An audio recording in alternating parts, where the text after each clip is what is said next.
చూసినట్లయితే ప్రార్థన చేసుకుందాం.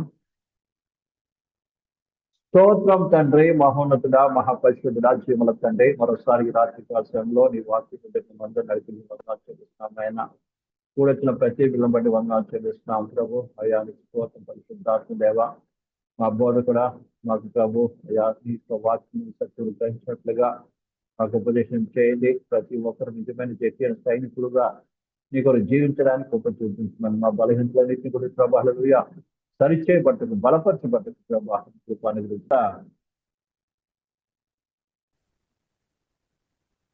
సరే. మన దేవుని పరిశుద్ధ నామనకు మహిమ కలన ప్రియమైన పిల్లారా, మనము గాదు క్షమించాలి.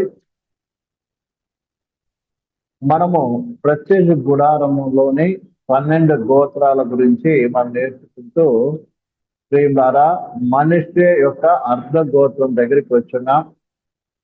మరి మనిషి యొక్క కుమారుడైనటువంటి మాకీరు గురించి నేర్చుకుంటున్నాం. అతడు ఒక యుద్ధ వీరుడుగా, అతడు ప్రియులారా బాసాను మరియు గిల్యాదును స్వాధీనపరుచుకున్నటువంటి వాడుగా మరి చూస్తూ ఉన్నాం.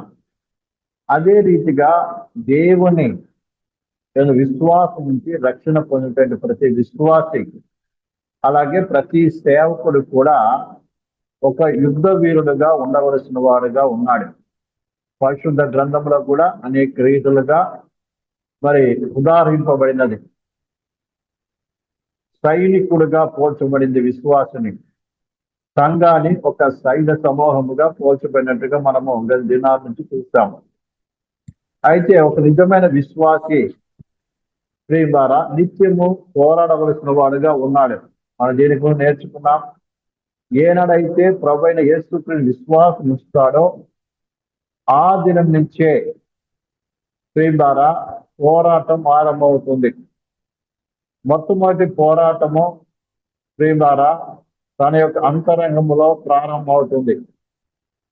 కాబట్టి ఆ దినం మొదలుకొని అనేక రకాల పోరాటము, అనేక విషయాలలో పోరాటము, లోపట బయట ఇంకా అనేక విధాలుగా నిత్యము కూడా పోరాటం చేయవలసిన బాధ్యత ఉంది. ప్రియమైన సహోదరి సహోదరులారా, అందునిమిత్తం మనం ఈ విషయాన్ని నేర్చుకుంటున్నాం. మనం దీనికి ముందు నేర్చుకున్నాం. రక్షణ పొందిన విశ్వాసి మొట్టమొదట పాపముతో పోరాడవలసిన వాడుగా ఉన్నాడు. అలాగే ప్రతి విషయంలో దేవునికి విధేయుడై జీవించవలసినటువంటి వ్యక్తిగా ఉన్నాడండి ప్రియమైన బిల్లారా. అలాగనే ఈ యొక్క శరీరముతో పోరాడవలసిన వాడుగా ఉన్నాడు. శరీరాన్ని లోపరుచుకోవాలి. మూడోదిగా ప్రియులారా లోకముతో పోరాడవలసి వస్తుంది. నాలుగవదిగా ఏ విశ్వాసం అయితే నువ్వు పొంది ఉన్నావో, అనగా ప్రభువైన యేసుక్రీస్తు మందల విశ్వాసము, అలాగే ఆయన వాక్యం మందల విశ్వాసము, అలాగే నీకు ఇవ్వబడిన ఉపదేశం యొక్క విశ్వాసము కొరకు నువ్వు పోరాడవలసిన వాడై ఉన్నావు.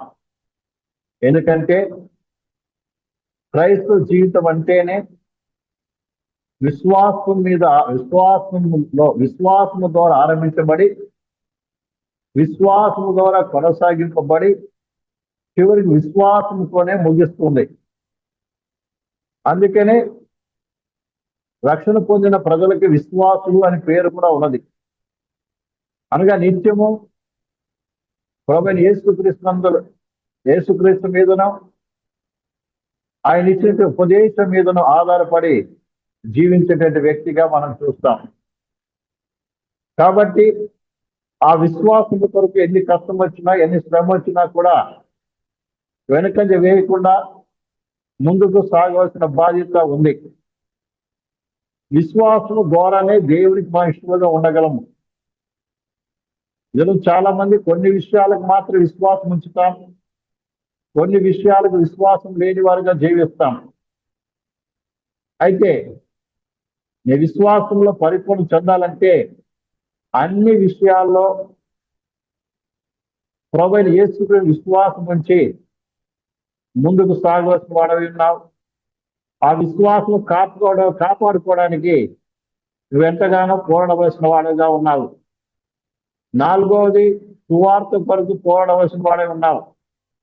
అనగా నువ్వు అనేక మంది సువార్త ప్రకటించవలసిన బాధ్యత ఉంది. అలాగే ఆ సువార్త నువ్వు నిలబడాలి. అర్థమైన ఆ సువార్త ప్రకారం జీవించాలి.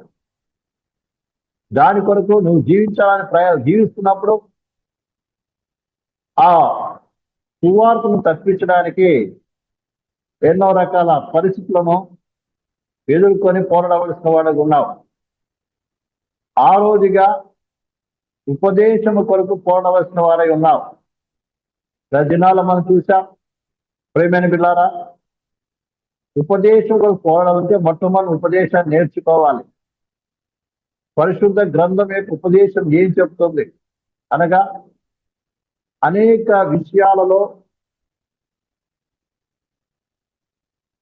దేవుని గురించి కావచ్చు, దేవుని సృష్టిని గురించి కావచ్చు, మానవుని గురించి కావచ్చు, క్రీస్తుని గురించి కావచ్చు, రక్షణ గురించి కావచ్చు, ఇంకా అనేక విషయాల్లో పరిశుద్ధ గ్రంథం ఏం చెప్తుంది అని వాక్యానుసారంగా వాక్యాన్ని సరిగా నీవు విభజించి ఆ వాక్యం ఏం సత్యం బోధిస్తుందో దాన్ని నువ్వు ఏం చేయాలి?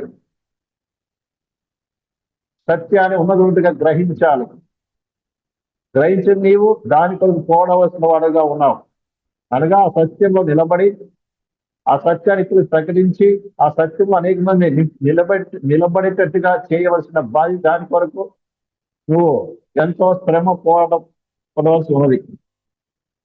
ఏడవదిగా నిండు నేర్చుకున్న పరిశుద్ధులు పరిపూర్ణత కొరకు పోరాడాలి. పరిశుద్ధుల యొక్క ప్రియులారా, పరిపూర్ణత కొరకు, సంపూర్ణత కొరకు అపోస్తలుడైన పౌలు ఏ రీతిగా అయితే ఇంటింట కూడా ఉపదేశిస్తూ లాభకరమైన ఏది కూడా తనని దాచిపెట్టకుండా దేవుడి సంకల్పాన్ని పరిపూర్ణంగా ప్రతి ఒక్కరు బోధిస్తున్నాడో, బోధించడమే కాకుండా దాని కొరకు ఎంతో కన్నీరుతో మరి ప్రార్థించడమే కాకుండా రోజు మరి పోరాటం చేస్తున్నట్టు ప్రార్థనలో పోరాటం చేయటం మనం చూస్తాం. ఇన్ని రకాలుగా పోరాడవలసిన బాధ్యత ఉంది. చివరిగా ఎనిమిదవది మనం చూద్దాం. ఎఫెసీ రాసిన పత్రిక 6వ అధ్యాయము 12వ వచనం చదువుకుందాం. అందులో పరిశుద్ధ గ్రంథాన్ని తెరిచి ఎఫెసీ రాసిన పత్రిక 6వ అధ్యాయం 10వ వచనం చదువుకుందాం. తుదకు ప్రభు యొక్క మహాశక్తిని బట్టి ఆయన యందు బలవంతులై ఉండుడి. మీరు అపవాది తంత్రములను ఎదిరించుటకు శక్తివంతులగినట్లు దేవుడి సర్వాంగం ధరించుకునుడి. ఏలైనగా మనం పోరాడినది శరీరంతో కాదు, కానీ ప్రధానులతోనూ అధికారులతోనూ ప్రస్తుత అంధకార సంబంధులకు లోకనాథులతోనూ ఆకాశ మండలమందున్న దురాత్మ సమూహంతోనూ పోరాడుచున్నాము. అందుచేత మీరు ఆపదిన మందు వాటిని ఎదిరించుటకు సమస్తం నెరవేర్చిన వారై నిలువబట్టకు శక్తివంతులగినట్లు దేవుడిచ్చే సర్వాంగ కవచం ధరించుకునడే. ఈ 8వది ప్రియులారా, పోవడవలసింది దేంతనంటే దురాత్మల సమూహముతోనూ. అర్థమా? దేంతో ప్రియులారా? దురాత్మల సమూహముతోనూ పోరాడవలసిన వారకన్నా. అంటే ఆత్మ సంబంధమైనటువంటి పోరాటము అనగా దురాత్మల సమూహంతో పోరాడవలసిన వారం విన్నాం. చూడండి, ప్రస్తుతానికి మనమందరము కూడా దుష్ట లోకంలో నివాసం చేస్తూ ఉన్నాము. ఈ లోకమంతా కూడా సాతానికి అధికారంలో ఉన్నది. సాతాన్ అంటే ఒక సాతానుడే కాదండి, దానికి గొప్ప అడ్మినిస్ట్రేషన్ ఉందండి. అడ్మినిస్ట్రేషన్ ఉంది. అడ్మినిస్ట్రేషన్ అంటే ఏంటిదండి? ఉదాహరణకి మన దేశం ఉందనుకోండి, అందరి పైన ప్రైమ్ మినిస్టరు, దాని కింద ఎంపీలు, తర్వాత ఎమ్మెల్యేలు, చీఫ్ మినిస్టర్స్, అలాగే డిస్టిక్ కి పెద్ద, అలాగే ఆ డిస్ట్రిక్ట్ కూడా మండలాలు, ఆ మండలాల్లో గ్రామాలు, ఆ గ్రామాల్లో వీధులు, ఏ రీతిగా అయితే ఒక్కొక్క దానికి ఒక్కొక్క ఆ అధికార పరిస్థితి వారు ఉంటారు. అర్థమైందండి? అదే రీతిగా ఇంకా చెప్పాలంటే వాటి వెనుక అదే రీతిగా దురాత్మ సమూహం కూడా ఉన్నదండి. ఇక్కడ 4 రకాలు చూస్తున్నాం. 4 గురించి ఒకటి చూడండి, ఇక్కడ మనం చదివినట్లయితే ఏలైనగా మనం పోరాడినది శరీరంతో కాదు కానీ ప్రధానులతోనూ, అధికారులతోనూ, ప్రస్తుత అంధకార సమయ లోకనాథులతోనూ, ఆకాశమందున్న దురాత్మ సమూహంతో పోరాడుతున్నాను. 4 రకాల అధికారులను చూస్తున్నాను. అర్థమైందండి? ఏ రీతిగా అయితే ఒక దేశానికి కావచ్చు, రాష్ట్రానికి కావచ్చు, ఏ రీతిగా పరిపాలకులు ఉన్నారో అదే రీతిగా దురాత్మ సమూహం కూడా ఉందండి. అర్థమైందండి? ఈ అన్నిటికీ పెద్ద సాతానుడు. అర్థమైందండి? సాతానుడు లూసిఫర్ కింద ఎవరున్నారు? లూసిఫర్ కింద ఎవరున్నారండి? రాయబడిన మాట చూడండి, ఇక్కడ మనం పరలోకం చూసినట్లయితే ఏలైనగా మనం పూర్ణ శరీరంతో కాదు ప్రధానులు. మొట్టమొదటి సాతాను కింద లూసిఫర్ కింద ఎవరున్నారు? ప్రధానులు. అలాగే తర్వాత లోకనాథులు, ప్రస్తుత అంధకార సంబంధము లోకనాథులు, తర్వాత ఆకాశమును దురాత్మ సమూహాలు, ఇవన్నీ కూడా ఉన్నాయి. ఇవన్నీ కూడా ఒక్కొక్క ఏరియాకి. అందుకే మనం చూస్తాం చూడండి, మనము చూసినట్లయితే ప్రతి ఇంటికి ఒక కుల దేవత అనేటువంటి ఉంటుంది. అర్థమైందండి?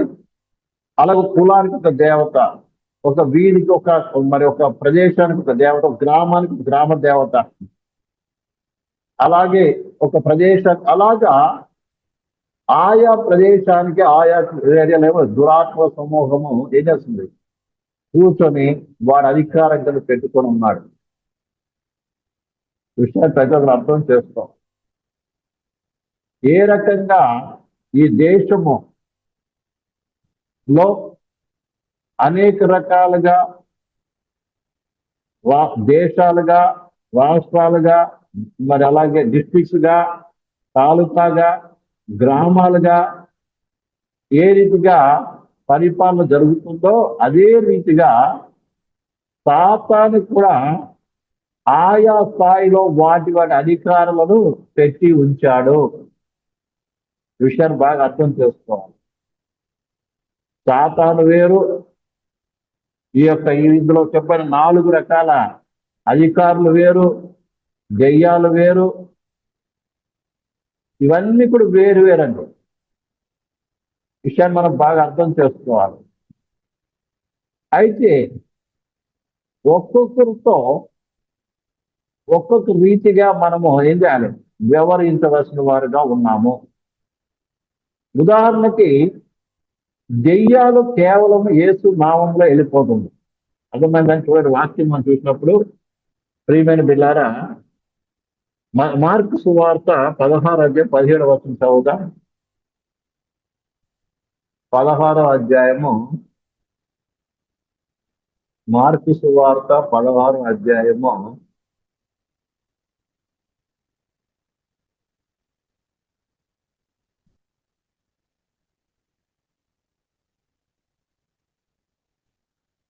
16వ అధ్యాయం 16వ వచనం, 17వ వచనం. మార్కు సువార్త 16 నుంచి చదువుదాం. నమ్మి భేదం పొందిన వారు రక్షింపబడను, నమ్మని వారికి శిక్ష విధింపబడను. నమ్మిన వారి వల్ల ఈ సూచక్రియలు కనపడదురు, ఏలయనగా నా నామములో దెయ్యములు వెళ్ళగొట్టదురు. దెయ్యాలు వేరు. దెయ్యాలు అంటే కేవలం విశ్వాసముతో యేసు నామాన్ని ఉచ్చరించి ఏం చేయొచ్చు? వెళ్ళగొట్టచ్చండి. దెయ్యాలు వేరు, శక్తులు వేరు. ఇప్పుడు ఎఫెసీ రాసిన పత్రిక 16 చదవబడినటువంటి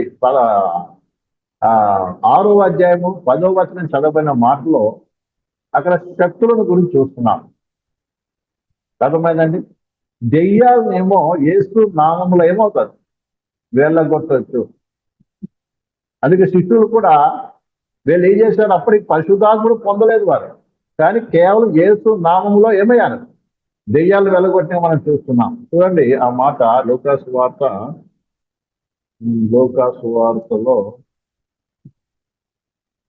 20 లూకాసు వార్త 10వ అధ్యాయము 17వ వచనం నుంచి చదువుదాం.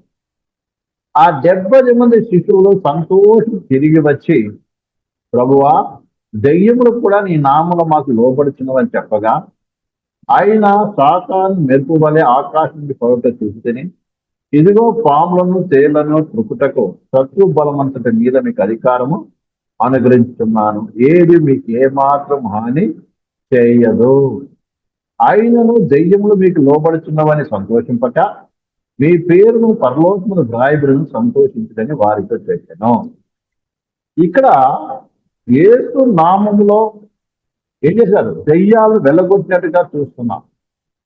ఇక్కడ కేవలం యేసులో 12 మంది కాకుండా 70 మంది శిశువులు కూడా దేవుడు చెప్పాడు, మీరు వెళ్ళండి, దేవుడా సమీపించడం చెప్పండి అని చెప్పి శిశువులకు అధికారం పంపించాడు. అప్పటికి యేసు సిలువ వేయబడలేదు, అప్పటికి పరిశుద్ధాత్మకు దిగి రాలేదు. అయినప్పటికీ దేవుని మాటలు విశ్వసించి ఆయన నామములు ఏం చేశారు, దెయ్యాలు వెళ్ళగొట్టారు. కాబట్టి దెయ్యాలు వెళ్ళగొట్టడానికి కేవలం పరిశుభ్రం నింప అవసరం కూడా లేదండి, విశ్వాసంతో ఏం చేయొచ్చు, వెళ్ళగొట్టదు. దెయ్యాలు వెళ్ళగొట్టేది అదే, ఇలా విశ్వాసం ఉండాలి. యేసు నామములో శక్తి ఉంది, యేసు నామములో అధికారం ఉంది, యేసే నాకు అధికారం ఇచ్చాడని ఆయన బిడ్డనటువంటి విశ్వాసం ఏం లేదు, దెయ్యాలను వెళ్ళగొట్టచ్చు. కాబట్టి దెయ్యాలు అనేటువంటిది యేసు నామంలో వెళ్ళగొట్టండి అంతే, యేసు నామంలో గర్జిస్తే వెళ్ళిపోతుంది. అది దెయ్యాల విషయంలో చేయవలసిన పని. రెండోది, మనం శక్తులు 6వ అధ్యాయంలో 12వ వచనం చదివేటువంటి రీతిగా దీని కొరకు ఏం చేయాలి, పోరాటం చేయాలి. అర్థమైందండి. ఏం చేయమన్నాడు ఇక్కడ, మనము ఏం చేయాలి, మనం 6వ అధ్యాయం 12వ వచనం నుంచి 10వ వచనం చూస్తే ఏదైనా మనం పోరాడినది శరీరంతో కాదు, ఒక్కొక్క ఏరియా ఒక్కొక్క అధికారం కింద ఉంటుంది. అర్థమైందండి. ఉదాహరణకి కీసరు ఉందనుకోండి, కీసరు గుట్టంలో సరే ఆ ప్రదేశం ఆ ఏరియా అంతటిని మీద అదైనా ఆ దురాత్మ ఆ శక్తి కింద అధికారం ఉంటుంది, ఆ ఏలుబడి కింద ఉంటుంది. అలా ఒక్కొక్క ఏరియా దానికంటే పెద్దది, దానికంటే పెద్దది, దానికంటే పెద్దది. అలా దేశం అంతటి కూడా ఒక్కొక్క దేశానికి ఏముంటుంది, ఒక అధికారి ఉంటాడు. అదే ప్రధానులు అని రాయబడి ఉన్నారు. ప్రధానుల కింద ఎవరున్నారు, ప్రధానులు, తర్వాత అధికారులు, తర్వాత అంధకార సంబంధులు, తర్వాత ఆకాశ మండలం ఉన్న దురాత్మ సంబంధులు. వీటన్నిటికీ గ్రీక్ లో వేరే వేరే ఒక మాటలో ఇవ్వబడినది. ఇది సింపుల్ అర్థం చేసుకోవడానికి, ఏ రీతిగా దేశాన్ని పరిపాలన చేయడానికి ప్రధానమంత్రులు, ముఖ్యమంత్రులు, గవర్నర్లు, తర్వాత ఎమ్మెల్యేలు, వారికి మరి ఇంకా చాలా మంది ఏ రీతిగా ఉంటారో అదే రీతిగా ప్రపంచాన్ని ఏలుబడి చేయటానికి కూడా ఈ అధికారులు, తర్వాత ఎవరు ప్రధానులు, అధికారులు, అంధకార సముద్ర లోకనాథులు, ఆకాశ మంది దురాత్మ సమూహాలు, ఇవన్నీ కూడా ఈ లోకాన్ని పరిపాలన చేస్తూ ఉంది. దాంతో ఏం చేయాలి, మనము పోరాటం చేయాలి. అది అనేక సార్లు ఇది ఒక రీతి చూస్తే ఎవరైతే ఆత్మీయంగా మెలకుతో ఉన్నారో, ఆత్మీయంగా ఉంటారో వాళ్ళకి ఈజీగా ఒక స్థలానికి వెళ్ళినప్పుడు, సువార్త నిమిత్తం, సేవ నిమిత్తం వెళ్ళినప్పుడు ఆటోమేటిక్ గా అక్కడ ఆ శక్తి యొక్క ప్రభావాన్ని చూడటం జరుగుతుంది. శక్తుల ప్రభావం చూడటం జరుగుతుంది. ఆ ప్రభావాన్ని ఎప్పుడైతే గ్రహిస్తామో అప్పుడు పరిశుద్ధాత్మ శక్తి నింపబడి వారి ప్రార్థనలో ఎంతగానో పోరాడవలసి ఉంటుందని. వీళ్ళు ఎంతమందికి అనుభవం ఉందో నాకు తెలియదు. వేరే కొత్త ప్రజలు వెళ్ళినప్పుడు నిశ్చయముగా ఆ ప్రదేశం ఉన్నటువంటి లేదా ఆ ఇంట్లో కావచ్చు, ఆ ప్రదేశం ఉన్నటువంటి యొక్క దుష్ట శక్తులు ఏం చేస్తారు, ప్రభావాన్ని గ్రహించగలుగుతాం, అలాగే వాటి పోరాడి జయించగలుగుతాం. కొన్ని చోట్ల వెళ్ళినప్పుడు మనకు కొంచెం ఒక ఆత్మలో మనకి ఒక భారం, ఒక ఏమంటే అన్ఈజీ అంటే ఒక రకమైనటువంటి ఒత్తిడి మనము గ్రహిస్తాం. కొన్నిసార్లు అది నిద్రలో కూడా మన మీద పనిచేస్తుంటుంది. మరి కొన్నిసార్లు కళ ద్వారా డైరెక్ట్ గా పనిచేస్తుంది. కొన్నిసార్లు మన కంటికి కూడా కనబడుతుంది. ఇన్ని రకాలుగా పనిచేస్తుంటాం ప్రేమ. అయితే వీటితో ఏం చేయాలి, మనం పోరాడవలసిన వారంటున్నాం. దానికి ఏమేమి కావాలి కింద రాయబడి ఉందండి. వీటికి పోరాడంతో ఏం చేయాలి? పోరాటం అంటే సైనికులుగా పోరాటం. అందుకే అపోజిట్ పౌలు అనేక చెప్పాడు. అందుకే యేసుతో కూడా ఆజ్ఞను చెప్పాడు. చూడండి, ఇక్కడ మనం చదివాక దీనికి మనం నేర్చుకున్నాం కదా. ఇక్కడ అపోస్తుల కార్యంలో ప్రియమైన బిలారా, మొట్టమొదట అపోస్తులైనటువంటి పౌలుకి ప్రభు ప్రత్యక్షమైనప్పుడు ఆయన చెప్పిన మాట ఏంటంటే 26వ అధ్యాయం అపోస్తుల కార్యంలో 18లో ప్రియమైన బిలారా 16 చదువుదాం. నీవు నన్ను చూసి ఉన్న సంగతియు నేను నీ కనబడబో సంగతిని గురించి నిన్ను పరిచారకుగా సాక్షిగా నియమించుటకై కనబడి ఉన్నాను. నీవు లేచి నీ పాదము మోపి నిలువును. నేను ఈ ప్రజల వలన అన్ని జనుల వలన హాని కలగ నిన్ను కాపాడను. వారు చీకట్లో నుండి వెలుగులోనికి, సాతాను అధికారం నుండి దేవుని వైపుకు, సాతాను అధికారం నుండి ఈ లోకం మీద. అందుకే యేసు ప్రభుత్వం కూడా సైతాన్ ఏమన్నాడంటే, ప్రియులారా ఒక్కసారి నాకు మొక్కు, ఈ భూలోకం ముందు నాకు ఇవ్వబడింది, నేను ఎవరికి ఇవ్వాలనుకుంటే వాళ్ళకి ఇస్తాను, నాకు మొక్కితే నీకు కూడా అధికారం ఇస్తాను అన్నాడు. సాతానికి ఎలా వచ్చింది భూమి మీద అధికారము? ఆదాము నుంచి లాక్కున్నాడు. లాక్కుని ఏం చేస్తున్నాడు? తానే ఒక దేవతగా ఈ భూలోకం పరిపాలన చేస్తుంది. తన యొక్క వాటితో, తన దూతలతో. ఆ దూతలు ఏం చేస్తాడు? అందరు నియమించేశాడు అక్కడ అందరికి. అర్థమవుతుంది. అయితే మనం వాటి మీద ఏం చేయాలి? యుద్ధము చేయాలి. యుద్ధం చేయడం మొట్టమొదట ఒక్క తర్వాత ఒకరు జయిస్తూ రావాలి. చాలా మంది తెలియక మేము సైతాన్ని వెలగొడతాం, అది ఇది అక్కడ దెయ్యం ముందు ఇక్కడ దెయ్యం పరిగెత్తాలి. దెయ్యాలు వెలగొట్టమంటే చెన్నైగా దెయ్యాలు కాదు, శక్తులతో పోరాటం ఉట్టిగా కాదండి. మొట్టమొదటి 6 మందికి లైన్గా నేర్చుకుంటూ వచ్చాను. నేను మొట్టమొదటి ఏం చేయాలి? నువ్వు పాపాన్ని జయించాలి. నీ శరీర కోరికను జయించాలి. అలాగే దేవుని వాక్యాన్ని ఉపదేశం ఎరిగిన వాడుగా ఉండాలి. అప్పుడే నువ్వు జయించగలవు. అర్థమైందండి? వాక్య ఉపదేశం బాగా ఎరిగిన వాడుగా ఉండాలి. లేకపోతే సైతాన్ని చేస్తా యేసు ప్రభు రూపంలో వచ్చి నిన్ను మోసగిస్తాడు. ఎదురు సైతాను అనేక మంది పరిచారకుల వేషంలో ఈ భూమి మీద పంపించింది. అందుకే మనము 2వ కొరింథీ 10 చూస్తాం. సాతాను తానే ఏదంట వెలుగు దూత వేషం ధరించుకున్నాడంట. ఎందుకు చూడాలి? ఇక్కడ మనము 2వ కొరింథీ పత్రిక 11లో 14-15 చదువుతాం.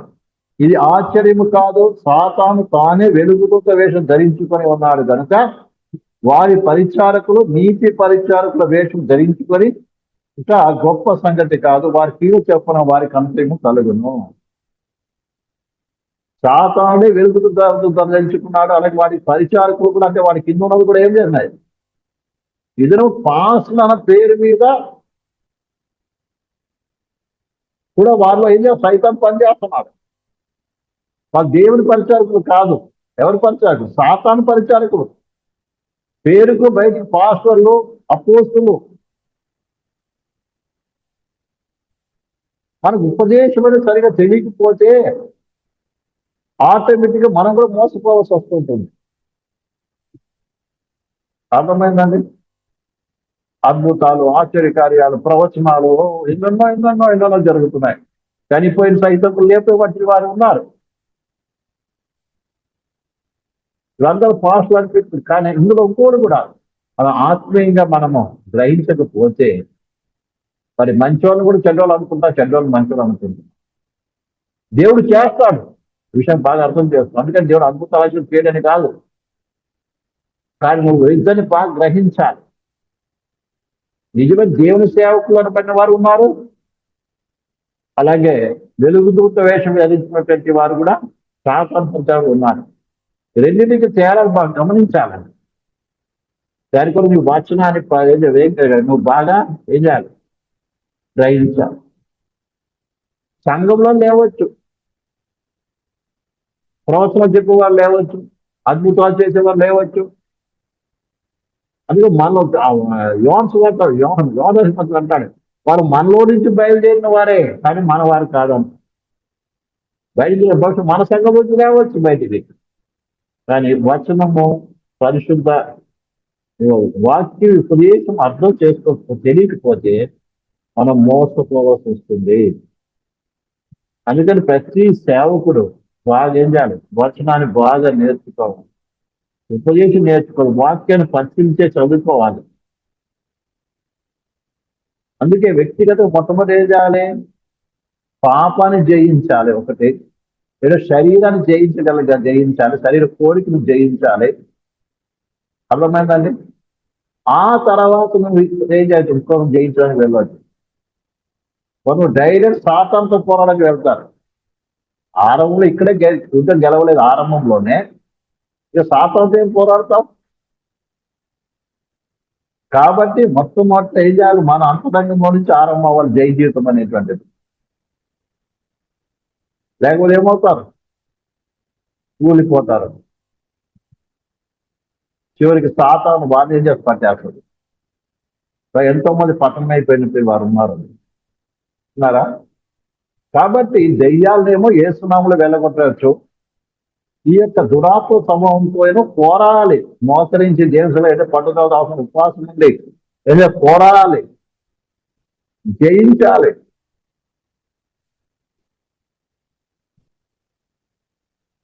ఏమండి, సేవ అనేటువంటి సామాన్యమైన విషయం కాదండి. వాక్యం ఉపదేశం అనేది చాలా విషయం కాదు. అందుకని ఎంతో ప్రార్థన జీవితం అవసరం, మెలుపు అవసరం, దేవుని వాక్యం చదవడం అవసరం, ఉపవాసం అవసరం, ఇవన్నీ అవసరం. లేకపోతే సైతం ఏం చేస్తుంది, మనకు తెలియకుండా మనం ఏం చేస్తుంది, మనలో ఆక్యుపై చేస్తున్న అవకాశం ఉంటుంది. అప్పుడు ఈ విషయం ప్రజలు అర్థం చేసుకోవాలి. సైతాన్ని ఏమో ఎదిరించాలంట. మన యాకోబు 4:7 ఏం రాయబడిందండి, సైతాన్ని ఏం చేయాలి, ఎదిరించాలి. యాకోబు రాసిన పత్రిక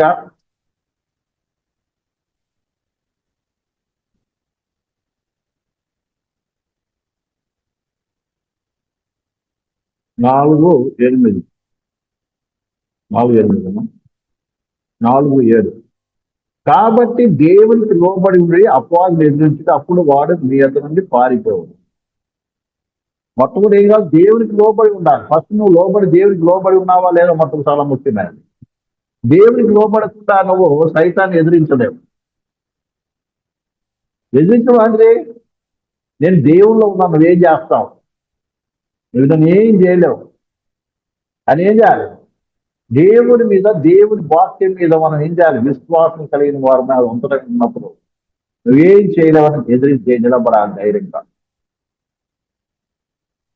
అర్థమైందండి? భయపడితే ఎవరితో భయపడి కూడా ఎదిరించలేడు, పారిపోవాల్సింది. చాలా మంది దేవుడి కంటే ఎక్కువగా దయ్యానికి భయపడతారు.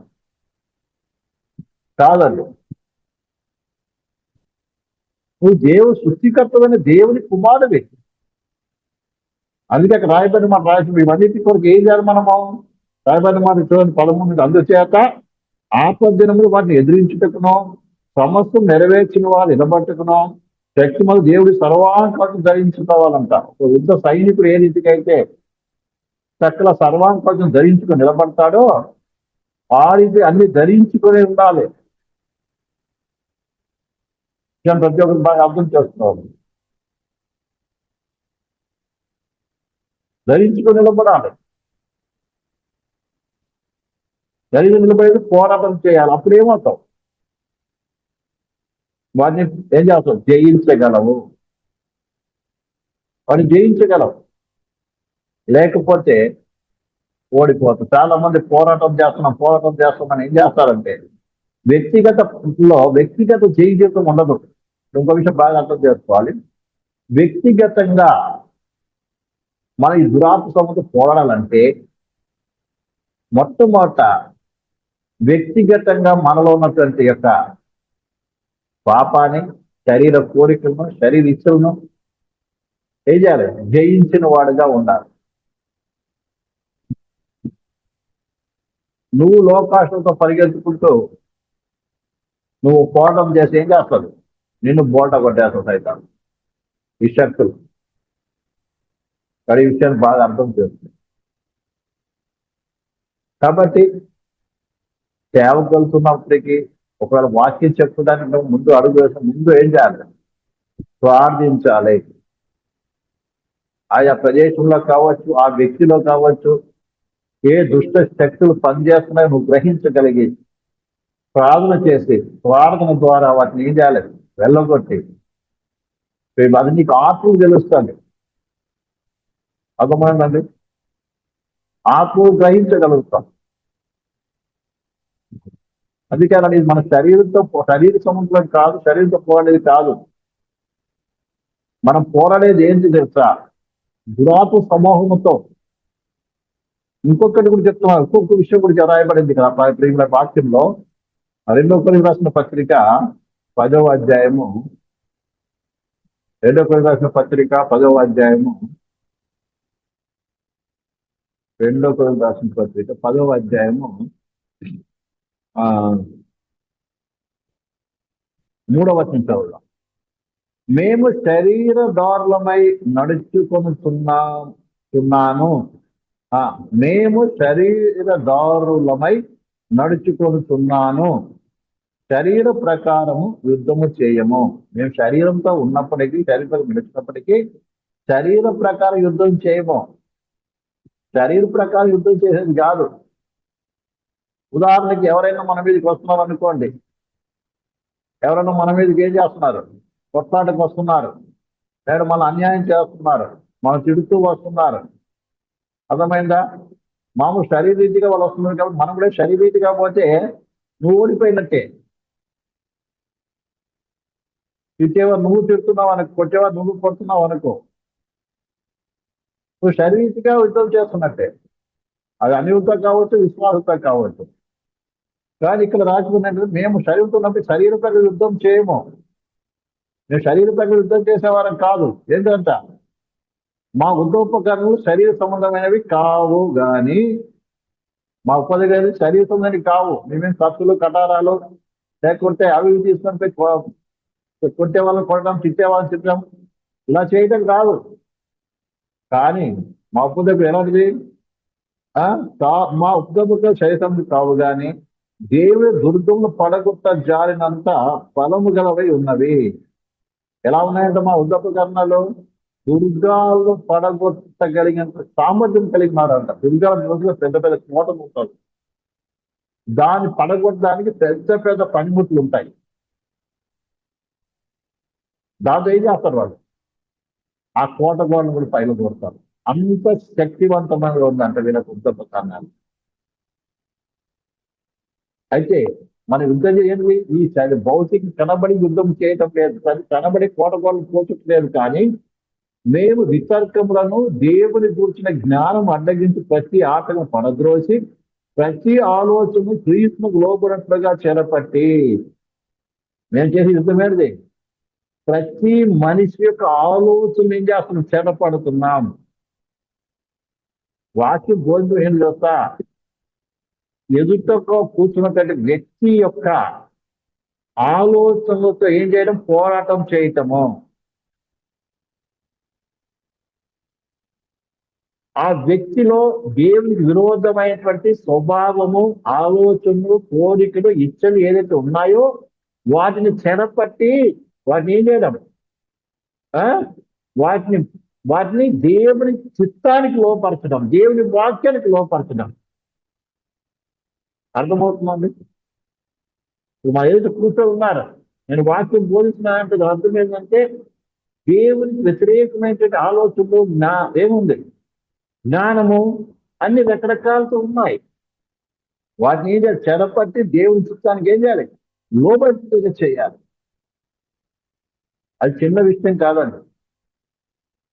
అందుకే బైబిల్ వాక్యం రాబడి ఒకడు కోటలను ఒకడంట ఒక రాజ్యాన్ని స్వాధీనపరచుకుని తన మనసును స్వాధీనపరచుకుని గొప్పవాడంట. మన యుద్ధం చేసి ఏంది, శరీరం యుద్ధం చేయడం, కానీ మనిషి యొక్క ఆలోచన తలంపులు మార్చేటువంటిది. దేవునికి వ్యతిరేకమైన ప్రతి ఆలోచన తలంపును చెరపట్టి దేవునితో లోబడేటట్టు చేయటం.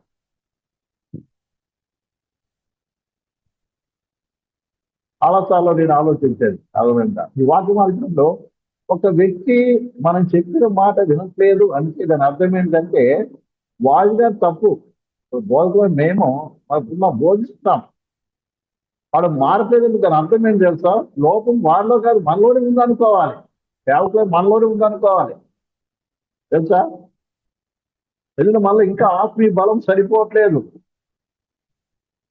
అని గ్రహించాలి. అంతేగాని వాళ్ళని నేరారోపణ చేయడం కాదు, వాడు మారదండి ఎందుకంటే దానికి అది తప్పు. అంటున్నాడు ఏంటంటే మేము ఏం చేస్తున్నాము, వితర్కములను, దేవుని గురించిన జ్ఞానమును అడ్డగించు ప్రతి ఆటకుని పడద్రోసి ప్రతి ఆలోచనను క్రీస్తుకు లోబడినట్టుగా చెరపట్టి చేయాలి. మీరు సంపూర్ణ విధేయతను కనపరిచినప్పుడు సమస్త అవిధేయత ప్రజలు చేయడం సిద్ధపడి ఉన్నాము. మనం పోరాడవలసి దేంతో, మనిషి యొక్క ఆలోచనలతో, తలంపులతో, దేవుని వ్యతిరేకంగా ఉన్నటువంటి ప్రతి ఆలోచన, తలంపు అన్ని చెరపట్టాలంటే లోపట్టాలంట. అది అసలే యుద్ధం. దురాత్మ సమూహంతో పోరాడుతున్నాం. రెండోది ఏంటి, ప్రియులారా, మనిషి యొక్క తలంపుల ఆలోచనతో ఏం చేస్తున్నాం, వితర్కాలను ఏం చేస్తున్నాం, ప్రియులారా అడ్డకి వాటిని ఏం చేస్తున్నాం, ఏమంటాడు ఇక్కడ, దేవుడి జ్ఞానం ఏంది, ఆయన ప్రతి ఆటకు పడద్రోసి ప్రతి ఆడు క్రీస్తుకు లోబడినట్టుగా చేరపట్టడమే అసలు యుద్ధముగా చూస్తున్నాం. మాట అర్థమవుతుంది మీకు అందరికీ చెప్పే మాట. కాబట్టి ఈ ఆత్మహం యుద్ధం అంటే సామాన్య విషయం కాదు. అందుకనే మనం ఏం చేయాలి, వ్యక్తిగతంగా ఫస్ట్ యుద్ధం చేయడానికి ముందు మన వ్యక్తిగతంగా మనలో ఉన్నటువంటి పాప స్థితిని జయించాలి, శరీరాన్ని లోపరుచుకోవాలి. అర్థమైందండి? అలాగే మనం ఏం కలిగి ఉండాలి, ఇలా విశ్వాసం కలిగిన వారికి ఉండాలి. దేవుని వాటిని విశ్వాసం కలిగిన వారికి ఉండాలి. మన ఉపదేశం ఎరిగిన వారుగా ఉండాలి, ఉపదేశం నడిచేటువంటి వారుగా ఉండాలి. ప్రియమైన పిల్లలు, ఇవన్నీ కలిగి ఏం చేయాలి, ఈ దురాత్మ సమూహంతో పోరాడాలి. వీడి తర్వాత చివరిగా మనం ఎవరితో సాతానుతో నువ్వు బయటపడతావు. సాతాను మెందుగా నీ దగ్గరికి రాడు. ముందు ఇక్కడి నుంచి ఒక్కొక్కరు జయించుకుంటూ పోతే అప్పుడు వచ్చి నిలబడతాను నీ ముందర సాతాను. బాగా అర్థం చేసుకోవాలి. సైతాన్ని ముందుకు వచ్చి నిలబడడం కొన్నిసార్లు నా కళ్ళారు కూడా చూసినట్టు వాళ్ళు ఉన్నాము. అంతెందుకు, లాస్ట్ టైం అనుకుంటాం గోపి ఈ పోకురికి వచ్చాడు. సో అడగండి ఏమైందో, రాత్రి పోలేదంట. ఎల్లారు ఉపాసం ప్రార్థన చేయడం ప్రారంభించాడు. అది కాబట్టి అది గుర్తుంది. కాబట్టి ఈ విషయం ప్రజలకు బాగా అర్థం చేసుకోవాలి. అర్థమవుతుందండి. కాబట్టి ఈ రకంగా మనం పోరాడాల్సి వస్తున్నాం. మనకి సామర్థ్యమును బట్టి అప్పుడు దేవుడు కూడా ఏం చేస్తాం, మనం వాడుకోవడం ప్రారంభిస్తాడు. అర్థమవుతుందండి. కాబట్టి ఈ రీతికి ఏం చేయాలి మనము? ఉదాహరణకి నువ్వు ఇలా యుద్ధం చేస్తూ జయిస్తూ ఉన్నావు అనుకోండి, మిలిటరీలో మనం చూస్తాం, యుద్ధంలో పోరాడుతున్న ఎక్స్టెన్స్ వస్తున్న కొద్ది ఏం చేస్తాను, ఆ పొజిషన్ కూడా మారుతూ ఉంటుంది. ఆ పొజిషన్ మారుతూ ఉంటుంది. అదే రీతిగానే నీవు ఏ రీతిలో ఒక్కొక్కటి జయిస్తూ ముందుకు వెళ్తావో ఆటోమేటిక్ దేవుడు కూడా నేను ఏం చేస్తాడు, సైకిల్ అయితే వాడుకోవడం ప్రారంభిస్తాడు. అర్థమవుతుంది. దేవుడిని వాడుకోవడం ప్రారంభిస్తాడు. లేదంటే అన్నిటికీ కాంప్రమైజ్ అయిపోతాం, అన్నిటికీ పాపానికి కాంప్రమైజ్ అయిపోతున్నాం, లోకానికి కాంప్రమైజ్ అయిపోతున్నాం, అలాగే శరీరానికి కాంప్రమైజ్ అయిపోతున్నాం. ఇలా అన్నిటికీ కాంప్రమైజ్ అయిపోతూ ఉంటే ఇక నువ్వు ఎవరివి? లోక సంబంధివే, సాతాను సంబంధివే. బహుశా నీకు వాక్యమో తెలిసి ఉండొచ్చు, కానీ ఏ ప్రయోజనం ఉండదు. కాబట్టి ఈ రీతిగా ఏం చేయాలి? మంది కదా దాని కొరకు ఇంకో దుబ్బకాలు ధరించుకోవాల్సింది రాయబడింది. చదువుకోండి, మన టైం లేదు కదా, నేను అవన్నీ చెప్పట్లేదు. చదువుకోవాలి. మన పోరాటం శరీరంతో కాదు. అందుకే శరీర సంబంధంగా ఇప్పుడు కూడా మనం ఆలోచన చేయకూడదు. శరీర సంబంధంగా ఎప్పుడు యుద్ధం చేయకూడదు. యేసు ప్రభు చూడండి, అన్నిటి సహించుకున్నాడు. కల్వారిలో జరిగిన సంఘటన ఏంటి? సాతాను కంప్లీట్ వివరింపబడ్డాడు.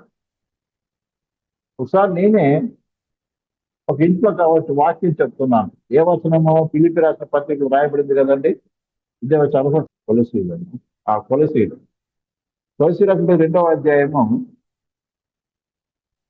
13 నుంచి 15 వరకు కలిసి ఉంది.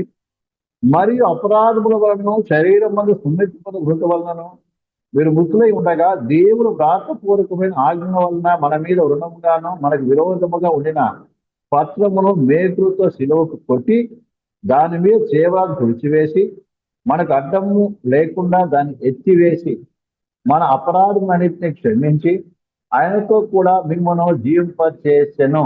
ఆయన ప్రధానులను అధికారులను నిరార్థులుగా చేసి శిలువ చేత దైవోత్సవముతో వారిని తెచ్చి పాఠముగా వేడు కనపరచను. శిలువ మీద జరిగిన సంఘటన ఏంటిది?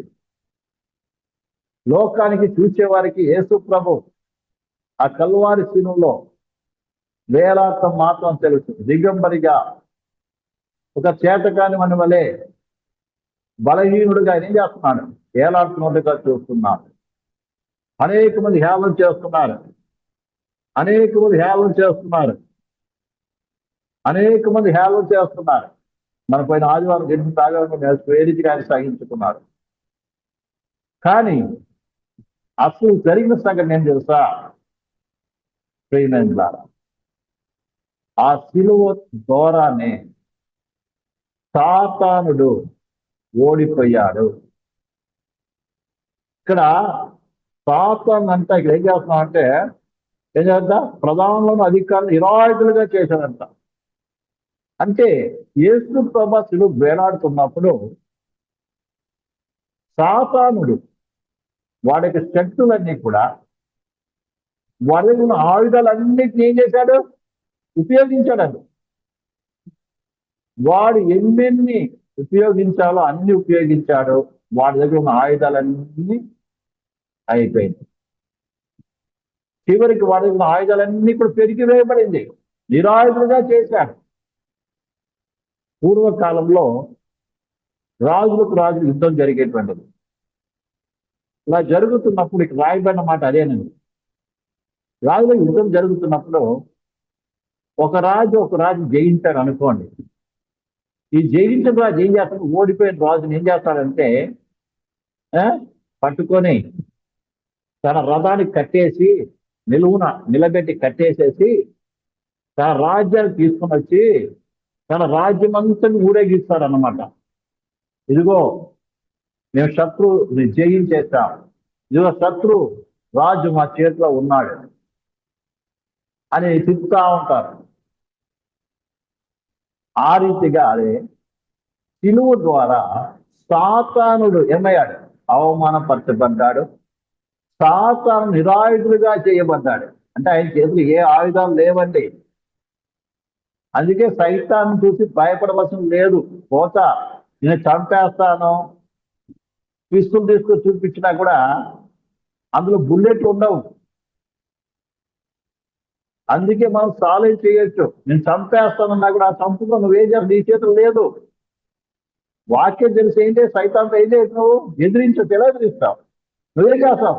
ఒక రోగం వచ్చిందా, చచ్చిపోయే రోగం రావచ్చు, కానీ నువ్వు ఛాలెంజ్ చేయొచ్చు. ఎవరితో? మరణంతో. ఎందుకు? మరణ జీవాలు దేవుని వశం ఉన్నాయి. నా తల్లి చిత్తం. చనిపోతే ఎక్కడికి వెళ్తావు? పరలోక రాజ్యం వెళ్తాను. నువ్వేం చేయగలవు అని ఒకవేళ నువ్వు అంత ధైర్యం విశ్వాసం కలిగి ఉన్నట్లయితే సైతం తీసుకొస్తాడు ఎన్నో రకాలుగా. ఉట్టిగా తీసుకొస్తాను, నేను చంపేస్తాను, పోయి చేస్తాను, అది అంటాడు, ఇదో చచ్చిపోతావు, అది చచ్చిపోతావు, ఇదే అయిపోతావు. వ్యాధి ద్వారా కావచ్చు, శత్రువుల ద్వారా కావచ్చు, ఏదో కాదు. దేవుని సమయం రాకుండా ఏది మంది ఎవరు ముట్టజాలరు. ఈ విశ్వాసం నువ్వు కలిగినట్లయితే సైతాన్ని ఏం చేయలేవు. ఒకవేళ రోగమే వచ్చింది, మరణకరమైన రోగమే వచ్చింది అనుకో, సైతాన్ని నువ్వు ఏం చేస్తావు? ప్రస్తుతం పరలోకానికి పోతావు, అంతే కదా. అనుకున్న వాడితో ఆ రోగం కూడా వెళ్ళిపోతుంది. ఏంటి ఉంటుంది కొన్ని రోజులు మన శరీరాన్ని బాగా చేస్తుంది. అర్థమైందండి? ఎందుకంటే మన మరణం జీవులకు దాటి ఉన్నాం. కాబట్టి ఇలా నువ్వు సైతాన్ని ఎదిరించవచ్చును. వాడు ఎదురు అందుకని దేవునికి లోబడి అపాలని వదిలించండి. వాడు మీ ఎదురు దేవుడు పారిపోతాడు. ఈ విషయాన్ని ప్రతి ఒక్కరు బాగా అర్థం చేస్తారు. కాబట్టి సైతాన్ దగ్గర ఏ అధికారం లేవు, ఏ ఆయుధాలు లేవు, అన్ని లాగివేయబడింది. ఆ శిలువ మీద ప్రభువు యేసు ఉన్నప్పుడు తాను చేయవలసిన పనులన్నీ అన్ని ఎన్నెన్ని ఆయుధాలు ఏం చేయాలి, ఆయన ఫైట్ చేయాలో అవన్నీ చేసేసాడు. మన దగ్గర ఖాళీ. అర్థమైందండి? ఉట్టి పెట్టుకుని ఉన్నాడు అంతే. నేను చంపేస్తా, పొడి చేస్తా, చచ్చిపోతావు, అది ఇది మన చేస్తూ ఉంటాడు. కానీ మన విశ్వాసం ధైర్యంతో ప్రియమైన బిడ్డలారా, నువ్వేం చేయలేవులే. ఎందుకంటే మరణ జీవులు దేవుని చేతిలో ఉన్నాయి. నేను ఆయన బిడ్డను, ఆయన చూస్తున్నాను. నేను ఆయన బిడ్డను, నేను వారసుని, పరలోకానికి వారసుని. నీ అధికారం ఏముంది? ఒకసారి ఇదే వాక్యం చెప్తున్నావు ఇంట్లో, అప్పుడు దెయ్యం బట్టి ఉంది. దెయ్యమో శక్తి, మొత్తానికి దెయ్యాలు వేరు, శక్తులు వేరు. నేను చంపేస్తాను, కొరికేస్తాను లేచిందని పైకి. నేను అలాగే కూర్చొని ఉన్నాను. నేను చంపేస్తాను అన్నది. నీకు దమ్ముంటే చేసుకోపో అన్నా. తప్పేళ్ళమని పడిపోయాను అంతే. అర్థమవుతుంది? కాబట్టి ఎన్నోసార్లు ధైర్యం కూడా చూసిన దినాలు ఉన్నాయి. ఈ పోగులకి పక్కలో కూడా ఒక దినము నా మీద అటాక్ చేయడానికి వచ్చింది సైతాన్. సైతాన్ కాదు, అది ఏరి పంజాబ్ దోషం ఇలాగ రకరకాల అనుభవాలు ఉన్నాయి. అయితే ప్రియమైన ఈ విషయాన్ని బాగా అర్థం చేస్తాం. అందుకనే ఆత్మమైన పోరాటం అనేది మనం చేయాలి. మామూలు ప్రార్థన చేయడం వేరు, పోరాటం వేరు. మోకరించి ఏం చేయాలి? విశ్వాసం దేవుని వాక్యం ఎత్తి పట్టుకో. నువ్వు ఎప్పుడైతే ఇక సాతాను ఇక్కడ చీకటి పనిచేస్తుంది, చీకటి ప్రభావం నాలో పనిచేస్తుంది, లేక మా కుటుంబంలో పనిచేస్తుంది, లేక ఏరియాలో పనిచేస్తుంది, ఈ సేవలో పనిచేస్తుందని నువ్వు ఎరుగుతావో అప్పుడు ఏం చేయాలి? మోకలు దేవుని ప్రార్థించడం ప్రారంభించాలి. దేవుడి వాక్యాన్ని ఎత్తి పట్టుకోండి. ఏసు రక్తమే జయం. ఎందుకు అంటాం? ఏసు రక్తంలో ఏసు క్రీస్తు నా కొరకు, ఈ మానవాళి కొరకు వెల చెల్లింపబడింది. నీకు ఏ అధికారం లేదు అని దాన్ని తెలియపరచడం, విశ్వాసం తెలియపరచడం. కొంచెం భయముతో ఏసు రక్తం చేయమంటాం చాలా మంది. మరి యేసు రక్తం జయం అనేది ఏమని? విశ్వాసంతో పలకాలి. యేసు రక్తమే జయం అనగానే సాతాను పారిపోతాడు. ఎందుకు? ఒకవేళ నీకు తెలియలేదనుకో, ఈ వాక్యం ఉపదేశం కానీ తెలియలేదనుకో, నువ్వు భయపడిపోతావు వానికి. చాలా మంది దెయ్యాలు వెళ్ళగొట్టడానికి పట్టుకొని, చుట్టు పట్టుకొని, అది పట్టుకొని చాలా గందరగోళం చేస్తారు. బైబిల్ ఎక్కడ మనకు కనపడదు అట్లాగా. యేసు ప్రభు కావచ్చు, శిష్యులు కావచ్చు, దెయ్యాలు పట్టుకుని జుట్టు పట్టుకుని అవి చేయటం లేదు.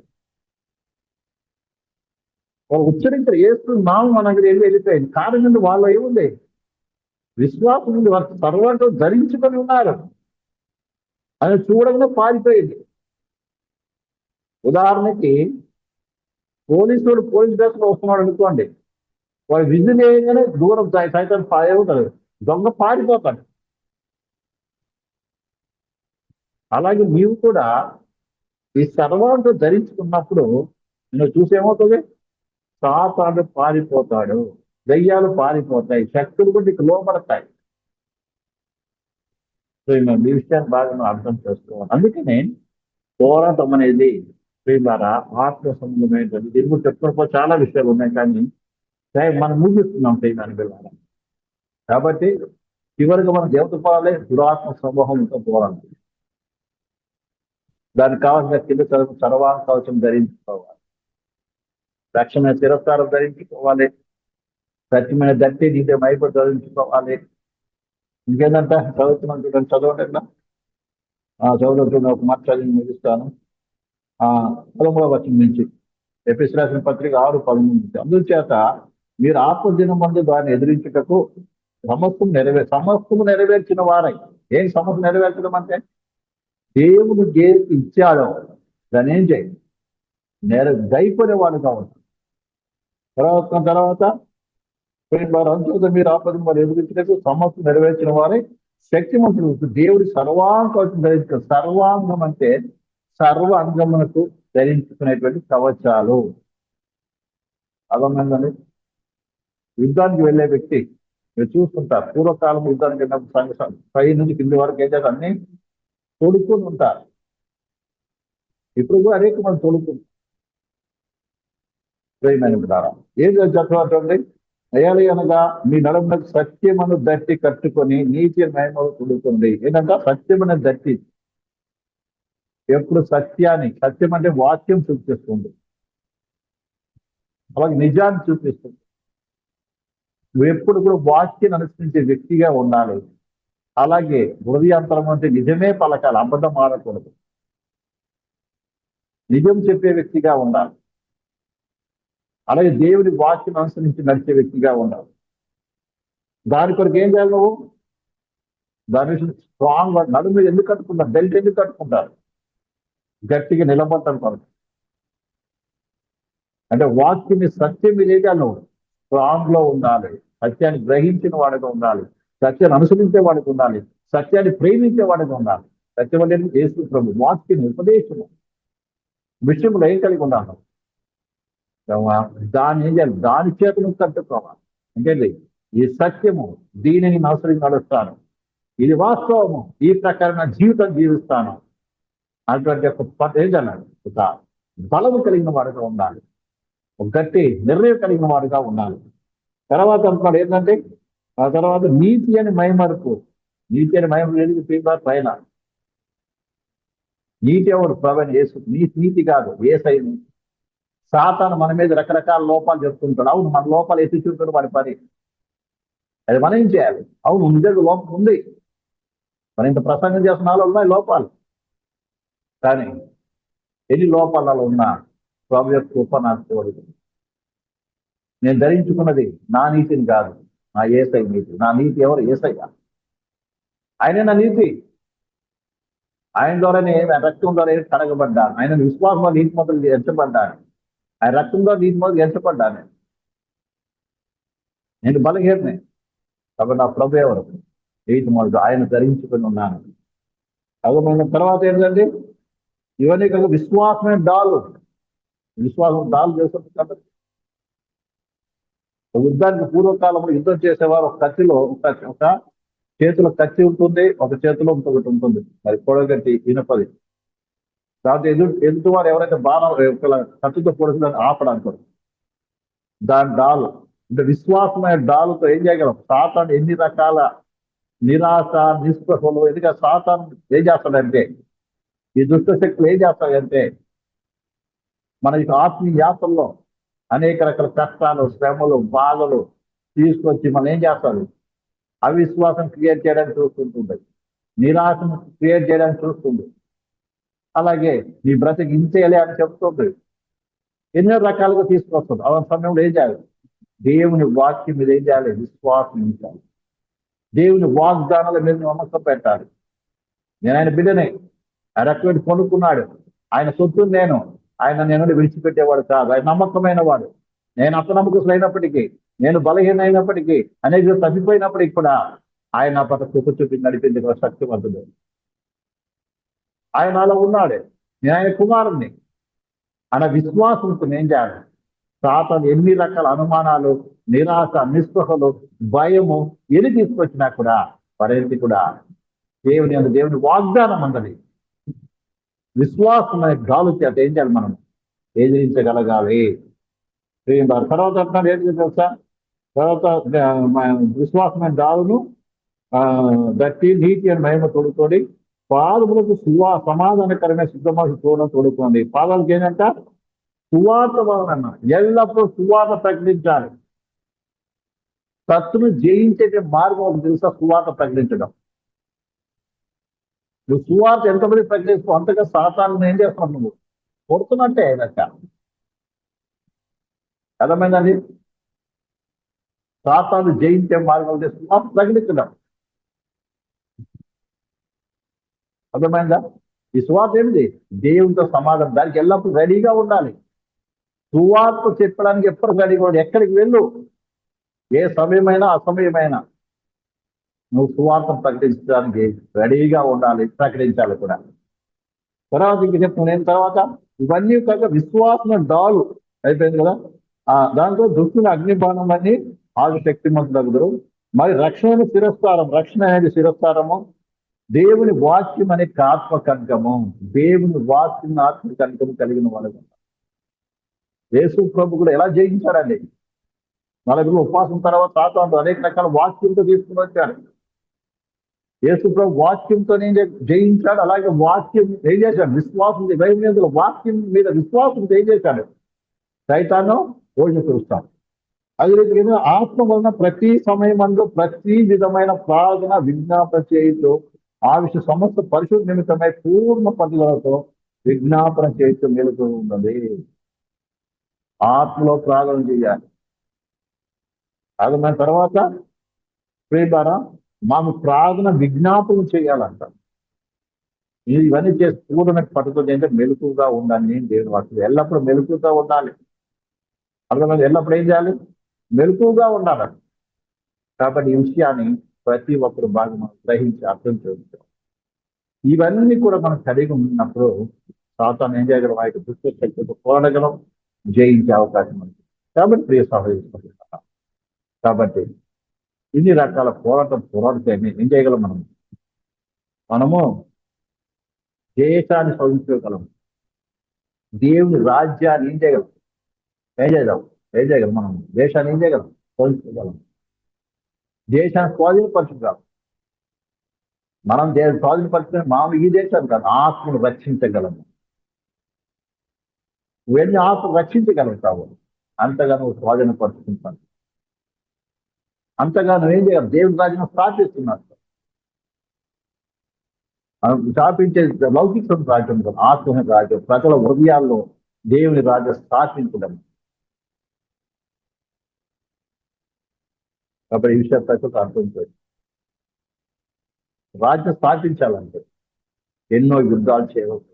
అదే రీతిగా నువ్వు ఒక ఆత్మను దేవుని దగ్గర చేర్చాలంటే నువ్వు కూడా యుద్ధం చేయాలి. తప్పకుండా ప్రాణం యుద్ధం చేయాలి.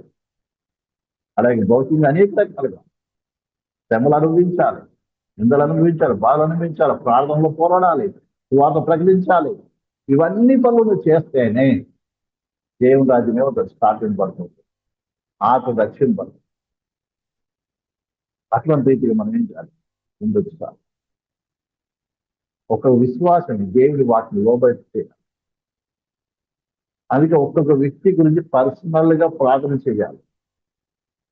సేవకులైన వారి ఒక్కొక్క వ్యక్తి ద్వారా ఉంటుంది. నువ్వు చేస్తున్నాక చేసింది ప్రతి విశ్వాసేమి పేరు మరి ప్రతి ఒక్కరి గురించి ప్రత్యేకముగా ప్రార్థించవలసిన వారు, వారి ఆలోచన తలంపులను పోడవలసిన వారని, లోబడి చేయవలసిన వారని. అప్పుడే ఆ వ్యక్తి పరిపూర్ణ విడుదల పొంది ప్రభుత్వ తన జీవితం సమర్పించడం ప్రభు సాగాలి. ఒడిగడి పోరం చేయడానికి ప్రశాంత దేవుడు అందరికీ కూడా కృపానందించాలి. అప్పగించుకుందాం దేవుడి వాక్యాన్ని జీవించాలి. కళ్ళు మూసుకుంటూ ప్రార్థన చేస్తున్నాం. హల్లెలూయా, ప్రైజ్ ది లార్డ్. స్తోత్రం స్తోత్రం స్తోత్రం స్తోత్రం స్తోత్రం. పరిశుద్ధమైన దైవమానికి స్తోత్రం, పరలోకపు తండ్రికి స్తోత్రం, జీవన దైవమానికి స్తోత్రం, నమ్మదగిన వడానికి స్తోత్రం, సర్వశక్తిమంతుడు ఆసక్తి. అయ్యా, ఈ లోకం అంతా సైనికులుగా మీరు ప్రభావం నిర్మించాలని, ఒక నిజమైన యుద్ధ వీరులుగా ప్రభుత్వం నేను పోరాటానికి ప్రతి అలా ప్రయత్నిస్తాను. అయ్యా, మీ పోరాట కాదు సర్వాంగం ధరింపచ్చు. అలా ప్రయత్నం ఈ యొక్క యుద్ధ దేవత ప్రభావం అనేది రుద్రాత్మ సమూహంతో, ప్రధానులతో, అధికారులతో పోరాడి నిర్మిస్తున్న మా ప్రదేశాన్ని, మా గ్రామాన్ని, మా రాష్ట్రాన్ని, మా దేశాన్ని ఫలించుకోవడానికి మూల కొన్ని తెచ్చిన సైంటిస్ట్ సిద్ధపడుతూ ఎల్లప్పుడు ప్రారంభం చేసి నిలుపుకోవడానికి ఒక చెప్పు నాకు సైంటిస్ట్ లేవనెత్తి నాకు భయం తెలియదు. ఇలాంటి మాకు గొప్ప సమయం కూడా మాకు తెలుసు. ఇలాగ వచ్చి కలిసిపోతుంది నిజమైన సైనిక సమూహం లేవనెత్తాను. ఈ మేము కూడా వాడుతాం. అందరి యొక్క సముద్రి వాక్యం ఏ సుమడి కోసం ఉంటుంది. ఆమె మన తండ్రి దేవుని ప్రేమికు మన యేసుక్రీస్తు పరిశుద్ధాత్మిక అన్వేషణ మనలో సకల పశువులు ఆ దాఖలు పరవశులు అనుకుంటుంటారు. అందరికి కూడా యేసు